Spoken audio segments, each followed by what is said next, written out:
Blue वाला वह क्या है चंद्रदेव पासवान जी 1 से 1 रुपया आशीर्वाद है सादर प्रणाम करो बबुआ जी वाह तो देखो नु राजा के जी चौथा पन्नी रही बा आए कहूँ संतान बढ़े ना तो देखिनु महेश बाबा उम्र और हो जाई आ लड़का यदि ना होई लिखल बा कि एक बार भूपत मन माही भय गलानी मोरासत नाही गलानी मन दुख होला आ दुख कब होई जीवन में जब रोगा के केहू कोनो बात कही कोनो बात के गलानी होई आ जब दुख होई तो ऑटोमेटिक रोवा अंदर चिंता समा जाए रिया आर्या बहुत बहुत पुरस्कार तो राजा दशरथ के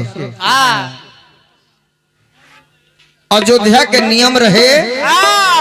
केहू के घर लड़का होखे दोनों जाति में होखे तो राजा अपना गोदी में खिलावस ओकरा के इनाम देस एगो धोबी की है लड़का भई रहे धोबिया कलश के धोबी लड़कवा दे तू राजा जी के देती खिलैते आ कुछ उपहार देते इनाम नाम धोबिनिया कलश कहनु आज ले वंश के मुंह देखले बड़े हम अपन लड़का निर्वंशी के हाथ में ना दे हो आई बतिया दूत लो सुनत रहे जाके राजा से कहल के राजा जी एगो धोबिन के लड़का भइल बा बड़ा उरे बरोबा के बोलले बिया राजा कहले के का कहतिया धोबी तो दूत लो बताओ त मास्टर कि लागल बाट राजा जी और कर जवे में गोली अरे कौन बात बाकी गोली जस लगा अरे का कोही राजा जी धोबिनिया के बोली का कोही राजा जी धोबिनिया के बोली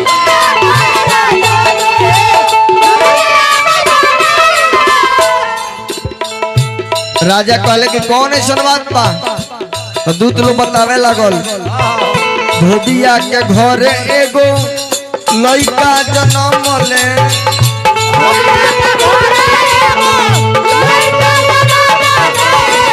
धोबिया धोबिनिया से यह बात कहले कहले के धोबी लड़कवा के दे तू राजा जी खेलते कुछ मुँह मांगा इनाम मिल जाये यह धोबिया कहत रहे ए राजा जी राजा मुँह देखी है तो भर दी है झोली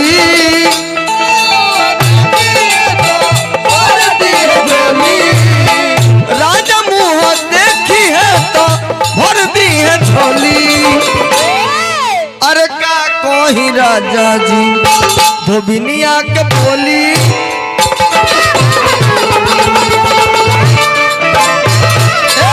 का कोही राजा जी धोबिनिया के बोली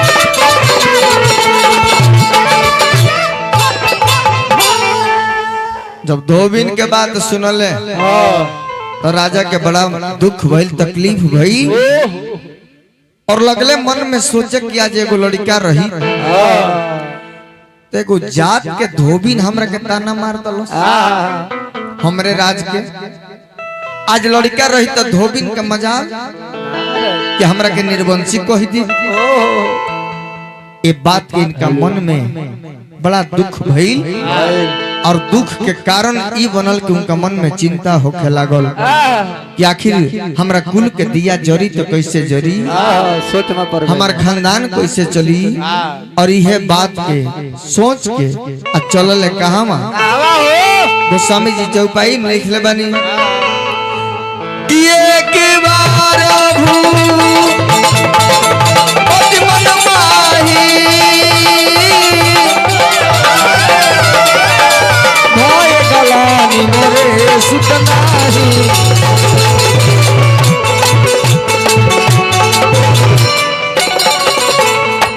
गुरु जी के लगे गईले गुरु गृह गया तुरंत महिपाला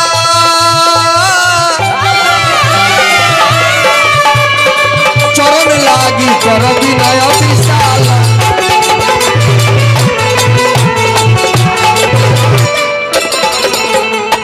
निज दुख सुख सब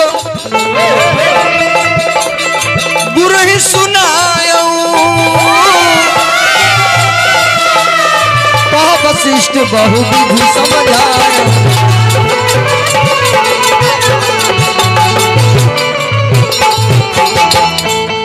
गुरु जी के लगे पहुंचले वशिष्ठ जी के लगे और जाके अपना मन के व्यथा अपना मन के दुखड़ा सुनौले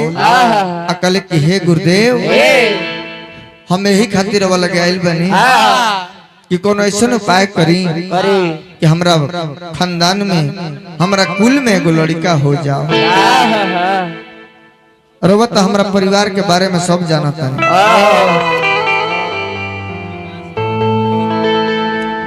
विकास के भाभी ज्योति जी की तरफ से 21 रुपया विकास जी के भाभी जी रीता जी की तरफ से 21 रुपया बबुआ बबुआ हो गुरु जी से कहले कि गुरु जी गुरु एक सोइया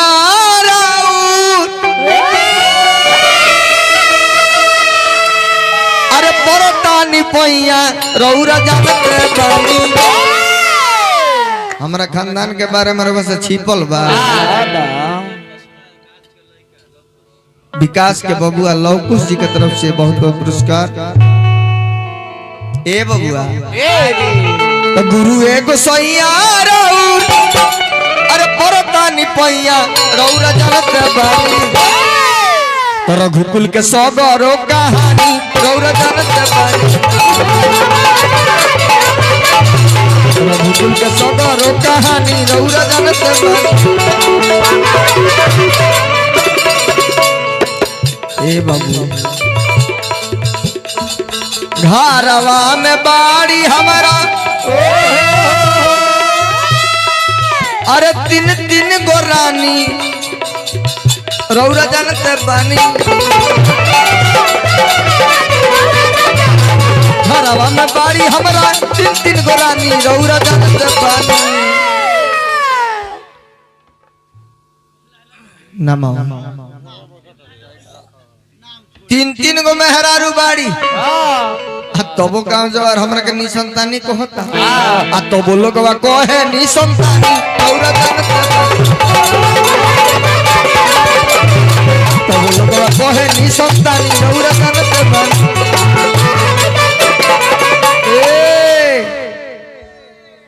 गुरु जी कहले कि एकर उपाय हो जाई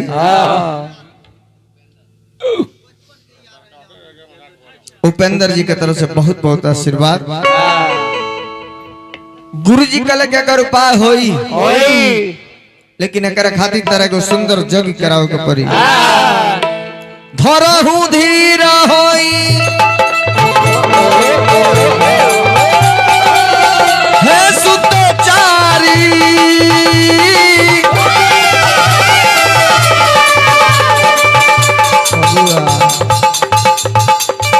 धरहु धीर होई है सुतचारी त्रिभुवन विदित भगत भयहारी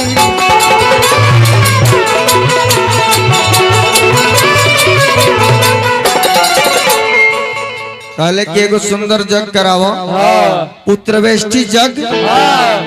और मैं श्रृंगी ऋषि के बुलवावो उहे आचार्य बनी है आई जग जब संपन्न हुई तो ए जग से अग्नि देव प्रकट होके प्रसाद दी है और प्रसाद रानी लो जब खाई तो रानी लो के गर्भ रही और सुंदर सुंदर 4 जना बबुआ होई लो बबुआ तो सुना सुना हमारो वचन कहना मानी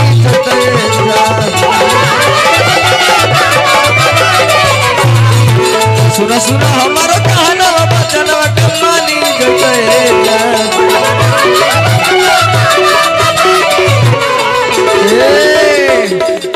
कोरो राजा जग के रचना कहना के मानी कोरो राजा जग के रचना कहना के मानी गई करे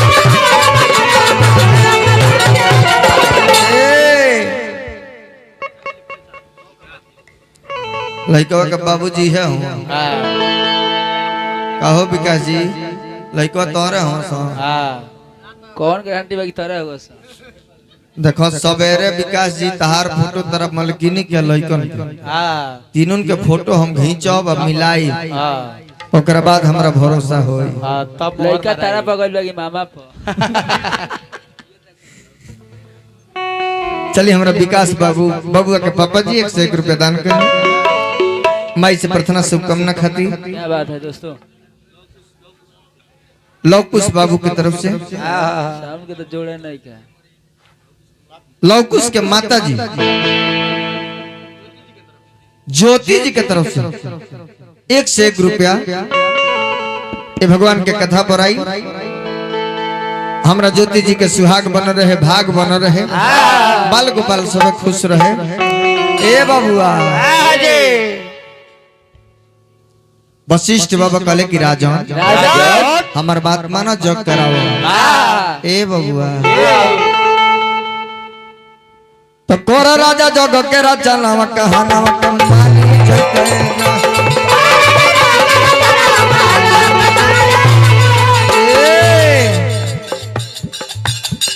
जग में श्रृंगी बाबा के बुलावो और जग के संपन्न करावो 12 पूजे ले चरण बचनवा सुनाई दलेरा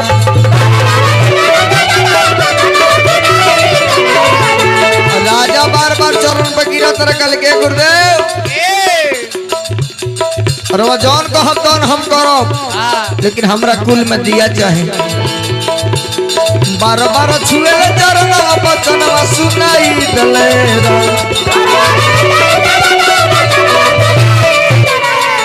अरे पूरा करी दिल के आराम मनवा कहना सुनाई दे अरे पूरा करी दिल के आराम मनवा कहना सुनाई दे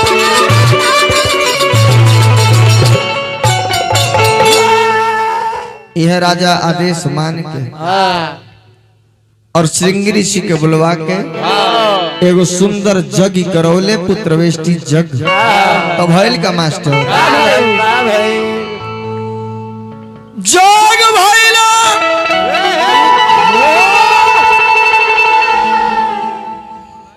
भारी अरे जग भइले भारी अरे जग भइले तो देखी ना अवध में जग भइले देखी ना अवध में जग भइले भारी ए उ हवा तो जुटे लगले देखी ना नारी उ हवा तो जुटे लगले देखी ना नारी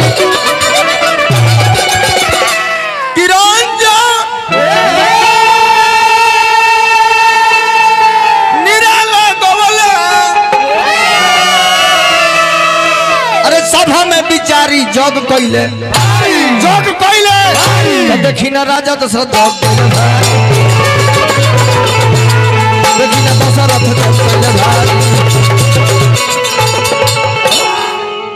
जग भई आ जब जग के धुआं उठल आसमान में गई अग्निदेव हवन कुंड से प्रकट भइले और हाथ में हव्य यानी कि खीर ले आके क्या करा के दिया है जे आचार्य रहे जगाचार्य जे जग के आचार्य हुई तो प्रसाद पहले होकर मिली इतना सेंस होके के चाहे जज्ञाचार्य यानी कि श्रृंगी ऋषि जी के हाथ में अग्नि देवता परोसले तो बनल कैसे रहे बबुआ कैसे दूध चावल चीनी नीर सब मिल के बनल खीर दूध चावल चीनी नीर नीर मन बुझल हाँ चतुर बाबा बाबा ना होशियार जा चला नाम रोशन कर दूध चावल चीनी नीर आ सब मिल के बनल खीर तारा जाके खुलल तो कदीर खीर खैला से जाके खुलल तो कदीर खीर खैला से तकदीर खुल के प्रसाद मिल गई श्रृंगी बाबा प्रसादवा उठा के दशरथ के दहले आ कहले कि ले जाई आ तीनों रानी के खिया दी बाट के रानी लोग खाली गर्भ रह जाई आ समय जब आई तो सबका गर्भ से बेटा हो आ राजा खीर लेके चल बड़े अपना महल में तीनों रानी के बुलौले आ कहले कि रानी तीनों रानी आ गई तीनों रानी खाए खाते बैठल बड़े लोग हई देखो हई प्रसाद ले आइल बनी हां दिया जाए ना ई बेटा होखे वाला प्रसाद हो वाला एकरा खइला से बेटे होई हां अरे खाई लो खाई लो खाई लो खिरिया ए हमर रानी अरे खाई लो खिरिया ए हमर रानी बड़ को रानी खा लो मझिल को रानी खा लो बड़ को रानी खा लो मझिल को रानी खा लो खाई लो खाई लो खाई लो खिरिया ए छटको रानी अरे खाई लो खिरिया ए छटको रानी खाई लो खिरिया ए हमर रानी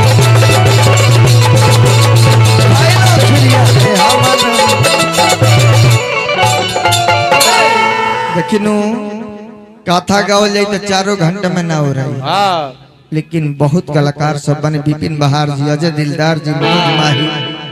बुलेट मदेशिया जी हां सब केहू के भी कलाकार के घरे आइल बनी जा तो सबके सेवा भी जरूरी बा हां तो शॉर्टकट में हमार कथा ये घड़ी होती है 30 से 35 मिनट में फाइनल में रहता है पहले 50-50 के जवाब 20-20 होता 30-35 में फाइनल हां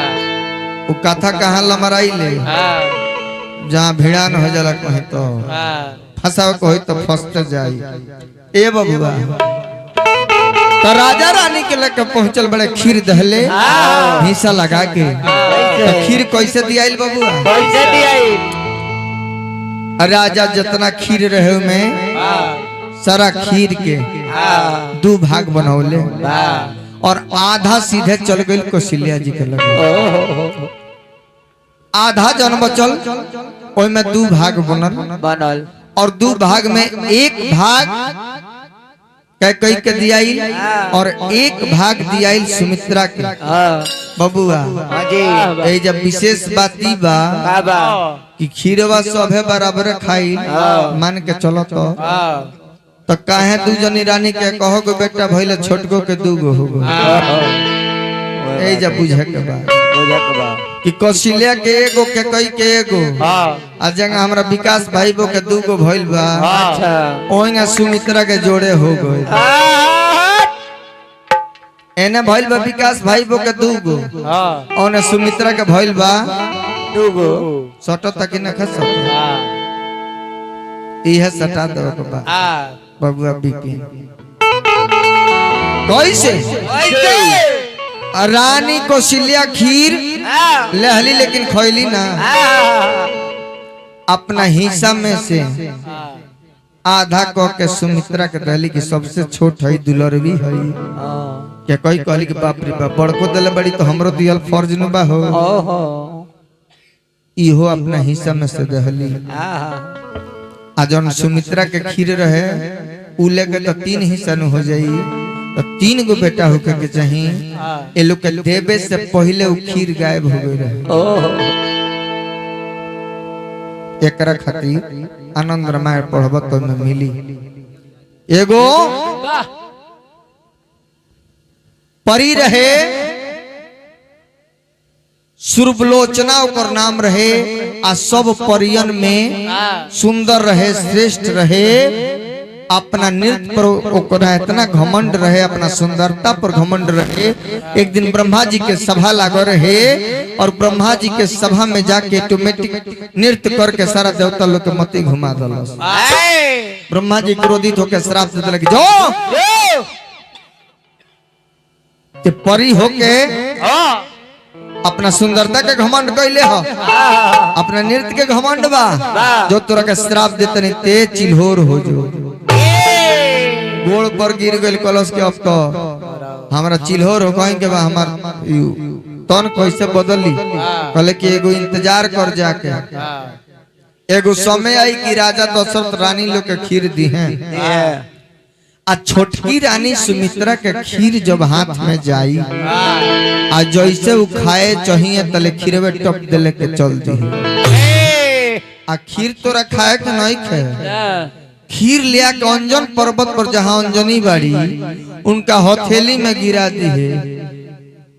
अब ना देखो, अब चिल्होर इंतजार करते कि उस दिन कहिया ले आई तले दिन आइए गए। आ जैसे सुमित्रा जी अपन खीर लेके सोचली कि पाई हे जले हाथ गइल बा बबुआ तले टप द खीर सारा गायब। अब सुमित्रा जी बैठ के रोवे लगली कि हमार तो खीर गायब हो गइल, हमारा बेटे ना होई। तो कौशल्या जी अपना में से दहली के कोई जी अपना में से 2 भाग जब दिया गई तो 2 गो सुंदर सुंदर बेटा आ चिल्होरिया खीरिया लेके उड़ल भी आसमान में, एगो डाली पर बैठ के खाए लागो। जबकि कॉलर ले बारमा जी खीर खोई है मत, इतना स्वादिष्ट खीर रहे कि खाए लागो। तो खैलस तो ओकरो गर्भ रह गई, खीरिया प्रसाद रहे गर्भ वाला। खैलस तो ओकरो गर्भ रह गई, तो ओकरा गर्भ में 2 गो बेटा संपाति जटायु, दशरथ के 10 संतान। सब बता दे बारी बारी। चिल्होर के गर्भ से संपाति जटायु आ कुछ खैलस कुछ गिरौलस रविंदर। नीचवा जन गिरल एगो भालू चल जात रहे आ देखलस कि खीर गिरल बाबा सुबीन के खाए लागो, ओकरो गर्भ रह गई। ओकरा से भइले जामंत जी। आ तब जाके अंजनी सूर्य देवता के जल लोटिया से दे तली तली लोटिया में गिरा दहलस। कहल के आहा सूर्योदय के बेरा भगवान हमरा के प्रसाद देले बनी, बस प्रसाद समझ के ओकरा के खा गईली। आ उहे हनुमान जी महाराज बबुआ घिना तरह 6 जना के बताओनी नु, राम लक्ष्मण भरत शत्रुघ्न जामंत संपाति जटायु हनुमान। आ एगो रले विभीषण जन मड़ी से भई रहे। आ एगो बेटी रली जकर नाम शांता रहे। यानी कि दशरथ के 10 गो संतान, 9 गो बेटा एगो बेटी बबुआ। तब नगर में शोर भइल बा। तो राजा जी के भइल बाटे 4 गो ललनवा राजा दरबार में। तब बाजेला बजनवा राजा दरबार, अरे बाजेला बजनवा राजा दरबार। ए बबुआ लइका कैसन भइल बड़े हो ऐसा? 2 गो सवर 2 गो गोर बाबा दनवा राजा दरबार में।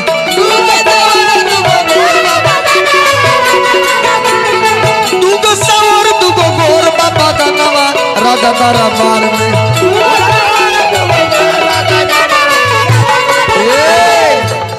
राम जी सावर वाले, भरत जी सावर आ शत्रुघ्न लक्ष्मण जी गोर। लड़का के बड़की फुआ 51 रुपये पुरस्कार दिले बनी बधाई गीत पर। बाबू हमार जुग जुग जियस लखिया हो खस, यह हमने के आशीर्वाद दी। 2 गो सवर गोर बाबा दानवा राजा दरबार।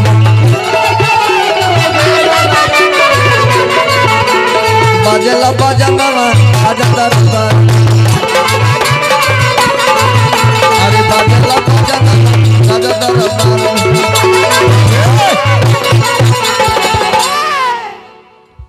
राजा के दरबार में चार गो बबुआ आइल बड़े तो भइल का दरबार में भीड़ भइल बापा। आज बबुआ के सारा लोग आके भोजन कई सभे बाबू के आशीर्वाद दिहल। हमनियों कैल बनी सोहर बधाई गावल जाई आशीर्वाद दिया बबुआ के। दू जना बबुआ आइल बड़े भीड़ भइल बा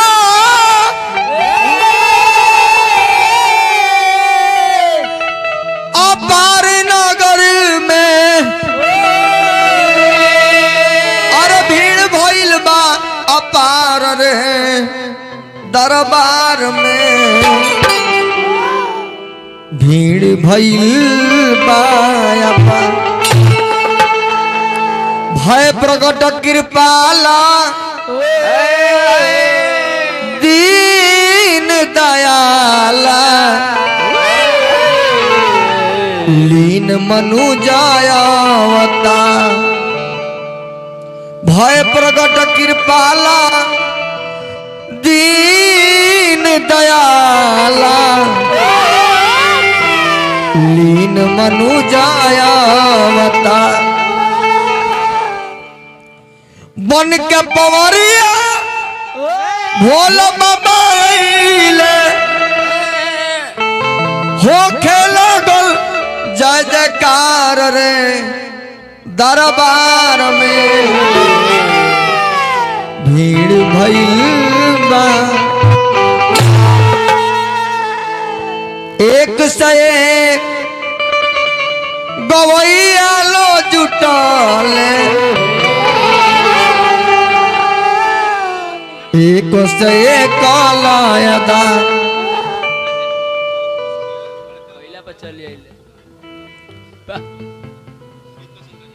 लौकुश के बड़का बाबा कृपा शंकरारे जी 51 रुपया ए बबुआ लोग के जन्म पर आशीर्वाद मिलल। बबुआ बिपिन बहार एक से एक गवैया लो जुटले। बिपिन बहार अजय दिलदार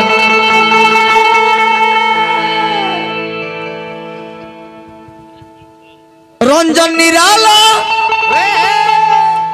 कुशीनगर वाला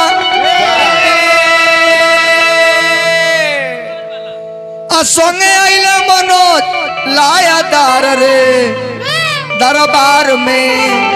दरबार में खुशी भइल बा बबुआ तैयारा जिला में चलो। राजा जी के भइल बाटे सुंदर ललनवा देखो।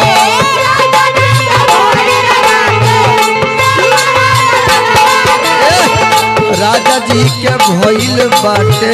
सुंदर ललनवा देखो।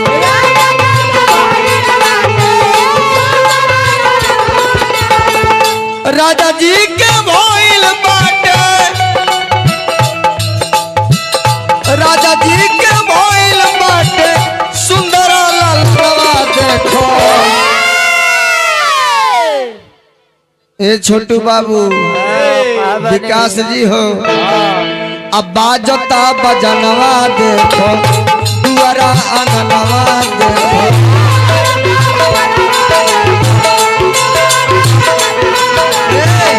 बाजता बजनवा देखो दुआरा आंगनवा देखो।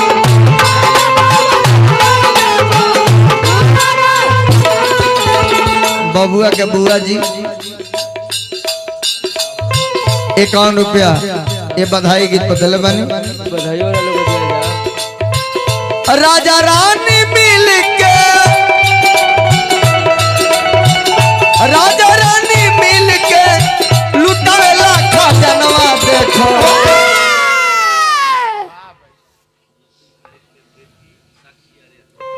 हमरा नंद किशोर बाबू के सुपुत्री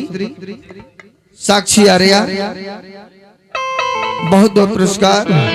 भगवान का कृपा हमरा बबनी पर बन रहे। राजा रानी मिल के अरे लुटावेला खजनवा देखो बजता बजनवा देखो दुआरा आंगनवा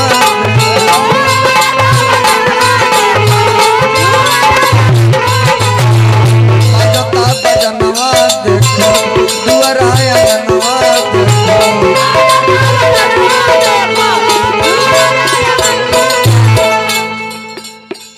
राजा जी के भइल बा हो गइल हो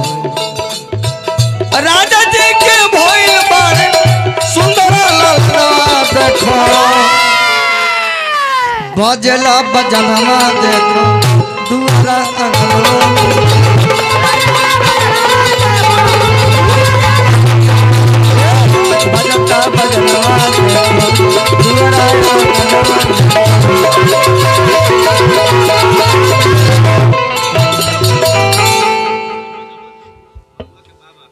बबुआ के बाबा जी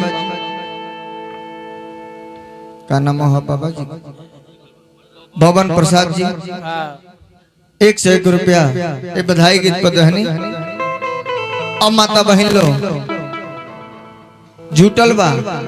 हाँ और राजा धागरिन के लगे जाते रहे रथ लेके आ कहले कि धागरिन चला हमारा घरे बबुएल भाई वाह चलो धागरिनिया सोचलस कि बाप रे बाप हे बुढ़ारी में लड़का भइल बा अब ना तो कबो ना बुझ की पथल पर डूब जामल बिया बबुआ कहलस धागरिनिया कि हम ऐसे ना जाई आप कैसे जौना डोलिया में कौशल्या रानी आई रहली ओहो उ डोली मंगाई हाँ आ तब हम चलब वाह कैसे जिद करतिया बबुआ कैसे कैसे हम के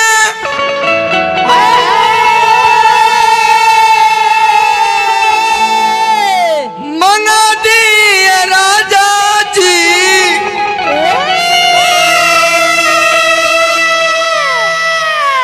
रानी वाली डोलिया हारो रानी वाली डोलिया से तो में जाई राजा री महलिया अरे सो से तो में जाई राजा री महलिया अरे तो में जाई राजा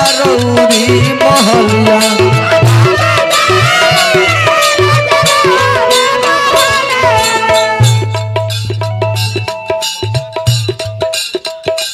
बबुआ के बाबा जी लड़का के मोबाइल बने केने बाड़े आ काहे मामा होने खाली बहनिया के लगे रह हमने के लगे ना रही ना घेर के रखले रही लड़का के मामा जी हमरा के देहनी और मलकिनी ना दी हैं आए अच्छा विकास भाई तार सारी नाइल बड़ी कि ना लड़का के मौसी आइल बड़ी आए लड़के के मौसी ना दी है कहाँ बड़ी कह दिया के दे सबने के मौसी के भेजी है ना लिहल जाओ पैसा ए बबुआ हम के मंगा दी राजा जी रानी वाली डोलिया रानी वाली डोलिया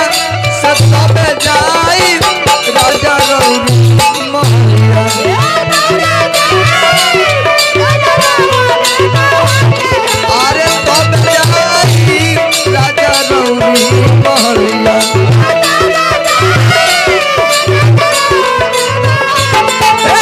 तब जाई राजा रौरी महलिया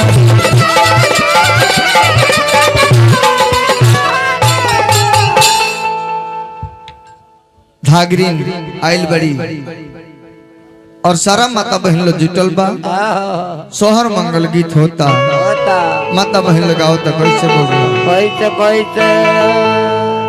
एगो सोहर गाई एगो लयदारी गाई एक बाद बबुआ लो से सेवा ली फिर समय मिली तो सेवा हुई अंत जय जय श्री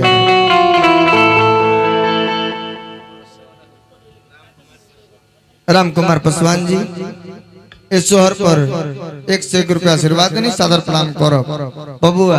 हाँ जी